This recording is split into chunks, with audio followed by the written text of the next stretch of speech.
پہلی ہستی جس نے اسلام دے اتے احسان کیتا اس کا نام ہے حضرت ابو طالب۔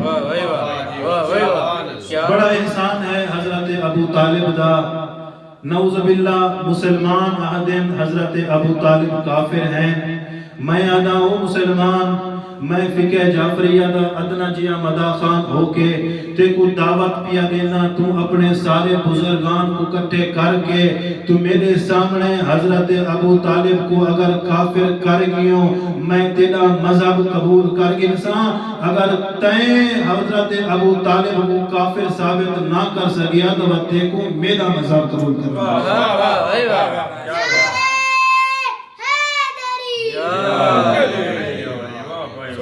حضرت ابو طالب دنا نعوذ باللہ آدن کافر ہے، حضرت ابو طالب مسلمان آدن نعوذ باللہ کافر ہے۔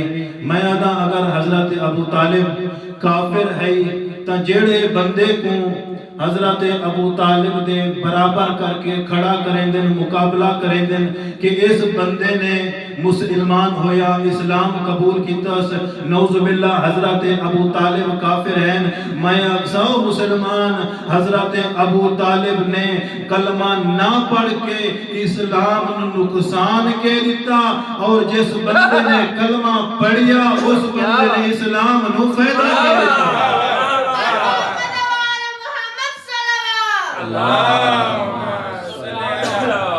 کیا بات، نعرہ تکبیر، اللہ اکبر، نعرہ رسالت، نعرہ حیدری، حسینیت، یزیدیت، آل محمد دشمن تلانا، نسبت محمد و آل محمد صلوات۔ کیا بات، کیا بات۔ میں اکساں اس بندے نے اسلام قبول کر کے اسلام کو فائدہ کے پہنچایا۔ ہکو جملہ انہی وضاحت واسطے آکھی ونیا، ہکو جملہ حضرت ابو طالب دی عظمت واسطے کافی ہے۔ میں آدھا حضرت ابو طالب نے بھی اپنی گود دے وچ دو پتر پالے، اس بندے نے بھی میں اس بندے دا نام نہیں چاہنا چاہتا، تساں علماء تشریف فرماؤ، یقیناً مجلساں سنانا لیو۔ اس بندے نے بھی اپنی گود دے وچ دو پتر پالے، ایک یزید بڑھیا دوسرا مروان بڑھیا۔ حضرت ابو طالب نے بھی اپنی گود دے وچ دو بچے پالے، دو پتر پالے، ایک مصطفیٰ بڑھیا دوسرا حیدر کرار بڑھیا۔ نعرہ حیدری،